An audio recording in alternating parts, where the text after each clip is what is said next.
Hoy en día, el ChatGPT no solo priva a mucha gente de su trabajo, sino que también podría rebelarse contra ellos.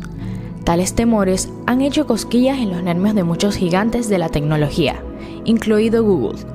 Sin embargo, esto nos recuerda mucho a algo que ya hemos visto en 1984. El primer éxito de la película Terminator envió a muchas personas a un pánico similar por el surgimiento de las máquinas, pero nada ha sucedido desde entonces.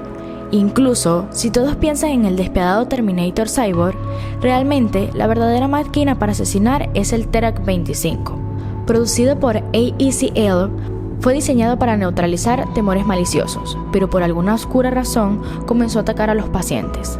La primera víctima del TERAC-25 era Katie Jarboe, una mujer de 61 años de Keneston, Georgia. Después de la extirpación de un tumor en el seno, necesitó una dosis de radioterapia en los ganglios linfáticos adyacentes, para así asegurarse de que no haya concurrencia.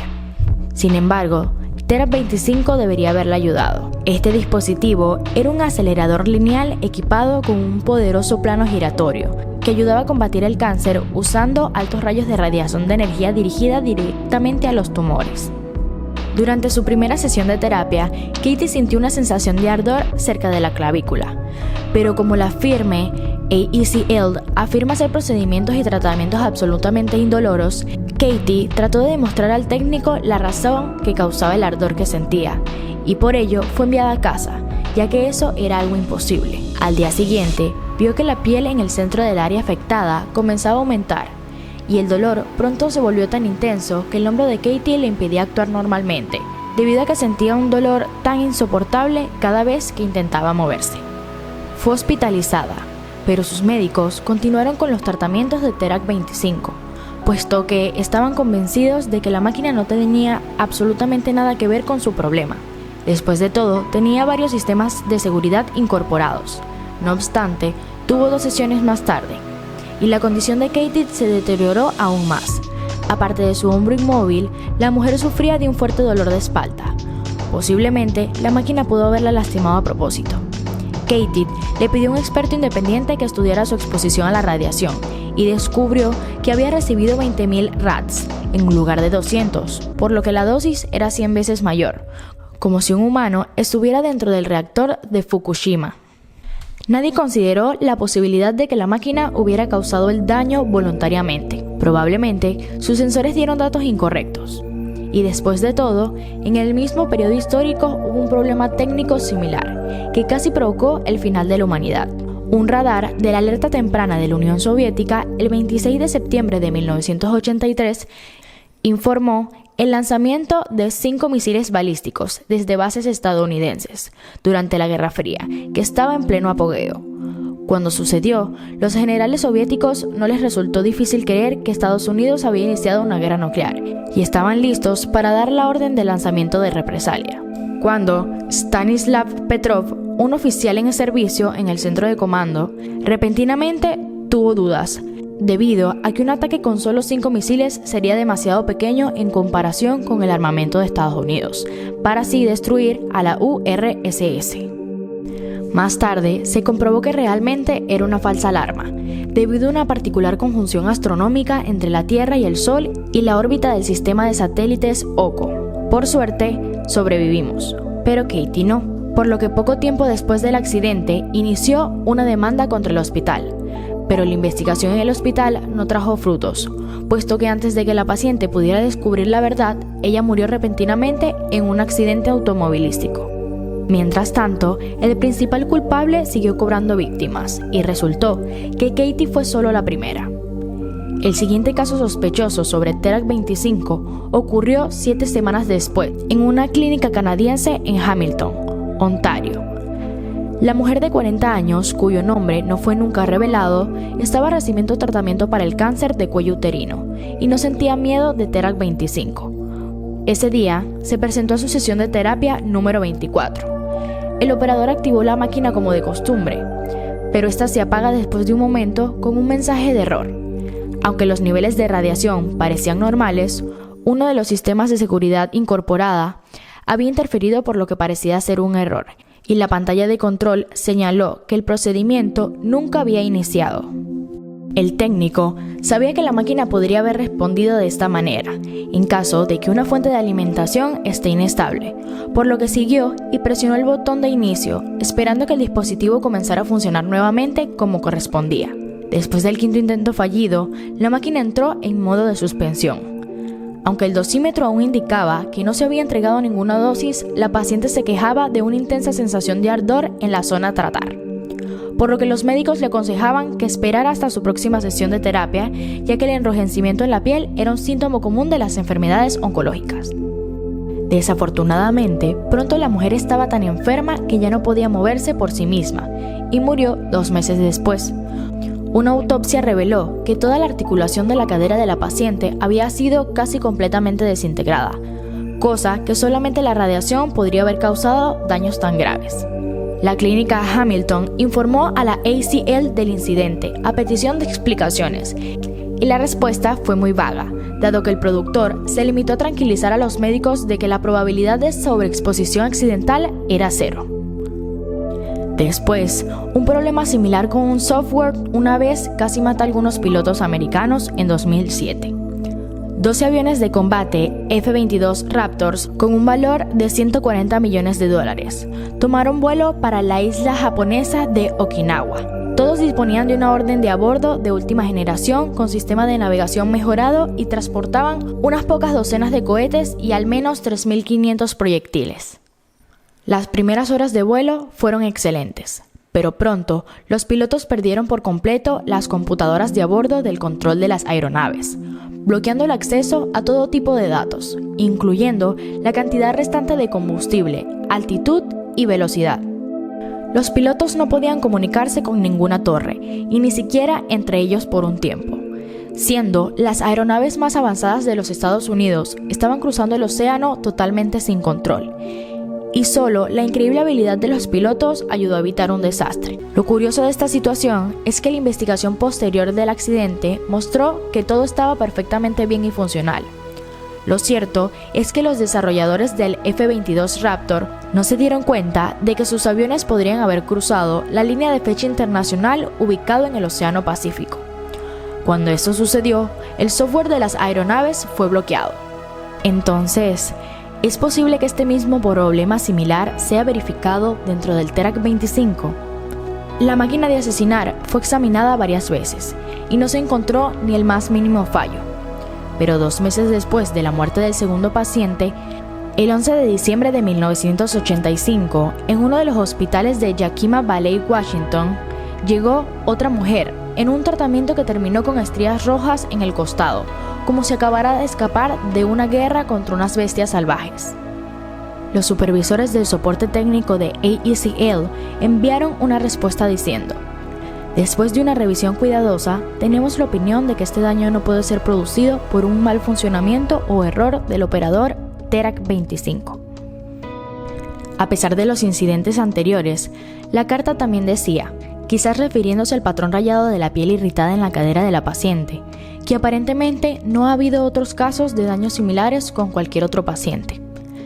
Sin embargo, la mujer tuvo suerte y sobrevivió. Puede ser que todos los dispositivos de la radioterapia norteamericana habían desarrollado repentinamente una inteligencia colectiva y aliada contra los humanos. El 21 de marzo de 1986 llegó un nuevo paciente a East Texas Center, llamado Ray Cox, un hombre de 64 años que tras la extirpación de un tumor necesitaba una serie de tratamientos de electrones, otra característica disponible del Terak 25. El técnico en la consola de la computadora escribió los datos de prescripción para un paquete de electrones de 180 rad. Luego, se dio cuenta de que cometió un error al escribir el comando X, que es para los tratamientos de rayos X en lugar de para electrones, deslizando el cursor hasta la pantalla así para cambiar el comando X a comando E, como lo requiere la prescripción del señor Cox. Luego de revisar toda la máquina, la encendió, pero de repente se detuvo, y en la pantalla de la computadora mostró una señalación que decía mal funcionamiento 54. Un mensaje completamente misterioso que ni siquiera estaba mencionado en el manual del Terak 25. Dentro de la sala de tratamiento, Cox estaba abatido por un fuerte golpe Él sabía que por tratamientos anteriores esto no debería haber pasado, así que trató de levantarse. Curiosamente, ese mismo día, también el intercomunicador que permitía a los operadores comunicarse con los pacientes dejó de funcionar. Al no verlo y escucharlo, debido a las comunicaciones entre otras habitaciones, el técnico procedió y Cobbs recibió otro disparo nuevamente. El tratamiento de Cox se detuvo y cuando él tropezó con la puerta de la habitación, la golpeó con los puños. Luego de eso, fue enviado a casa, pero regresó al hospital unas semanas después escupiendo sangre. Los médicos lo diagnosticaron con sobreexposición a la radiación y más tarde se paralizó su brazo izquierdo, ambas piernas y cuerdas vocales. Tristemente, murió casi 5 meses después. Después de que la máquina de asesinar jugara aquella broma tan cruel, se reveló que el paciente había recibido una dosis de 25.000 rad en menos de un segundo, que es más que la dosis que los liquiladores de Chernóbil tuvieron que soportar. Pero tal vez el dispositivo acababa de confundir los valores que indicaban la cantidad de dosis que se iba a dispersar según el modo seleccionado. De hecho, tal cosa desencadenó una catástrofe espacial. Una década después, el 23 de septiembre de 1999, de repente, unos especialistas de la NASA han perdido el control de una nave espacial. El muy costoso Mars Climate Orbiter viajaba al planeta rojo a pesar de todos los intentos de corregir el rumbo, y la sonda finalmente se estrelló en Marte. Incluso si hasta el último segundo todos los instrumentos a bordo funcionaron perfectamente, los ingenieros les costó mucho admitir que aquel accidente fue completamente su culpa. El Mars Climate Orbiter fue un proyecto internacional, y mientras que los científicos británicos se encargaron de probar el hardware, los expertos de la NASA habían desarrollado el software. Como resultado, durante el infame vuelo, se descubrió que algunos datos habían sido calculados según la unidad de medida del sistema de Estados Unidos habitual, segundos de libra y fuerza, y se informó al equipo de navegación, que en cambio esperaba los datos expresados en unidades de medida del sistema internacional, Newton segundos. El Mars Climate Orbiter fue destruido al llegar al planeta rojo debido a un error de conversión entre dos sistemas diferentes de medición. El informe final fue publicado después de la muerte de Roy Cox. Indicaba claramente que el TERC-25 había funcionado exactamente como se esperaba. El día después de la tragedia accidental, 2 ingenieros de AECL fueron al centro de Texas para investigar, y no pudieron deducir el mal funcionamiento 54, así que concluyeron que fue un error aleatorio. Dado que los hospitales donde se había producido las muertes inexplicables por todo este tiempo no habían intercambiado información, este problema continuó, hasta que Fritz Hanger, un físico especialista en cáncer del este de Texas, finalmente rastreó la máquina, ya que sabía que había habido una falla técnica tan grave y mala que había sido capaz de esquivar numerosos dispositivos de seguridad y resurgir una y otra vez, por lo que intentó investigar al respecto. Podría ser que la raíz de todos estos crímenes cometidos por TERC-25 también sea irresponsabilidad humana. El físico Fritz Hanger persuadió al operador para que le mostrara exactamente cómo había ingresado los datos de la prescripción en la máquina, porque el mismo técnico estuvo involucrado en ambos incidentes de East Texas Center. Gastaron todo el fin de semana en la sala de control, haciendo muchos experimentos, pero no encontraron la forma de reproducir el misterioso mal funcionamiento 54, como si el dispositivo decidió por sí mismo cuándo empezar a matar y cuándo debía comportarse. Entonces, Fritz Hanger le pidió al operador que imaginara que solo estaba haciendo sus deberes diarios. La máquina tenía docenas de sesiones de tratamientos para realizar, por lo que había aprendido a escribir los datos de prescripción diariamente para cada paciente lo suficientemente rápido. Este detalle resultó ser la principal fuente de la falla, ya que el TERC-25 necesitaba aproximadamente más de 8 segundos para procesar así los datos registrados. Cualquier nueva información simplemente fue ignorada, y como resultado, las dosis de radiación administradas no coincidían. Si los hospitales hubieran utilizado el modelo anterior, los técnicos podrían haber detenido el proceso mecánicamente, pero los fabricantes del TERC-25 renunciaron a esta opción confiando completamente en sus sistemas de seguridad basados en software. Lo más sorprendente de la situación es que el código de la computadora necesario para evitar estos resultados letales fue escrito por un estudiante inexperto de programación. Un experto en seguridad de software cree que este estudiante desconocido olvidó que el código necesitaba una función que desencadenaría una reacción inmediata en caso de que el operador hiciera cambios.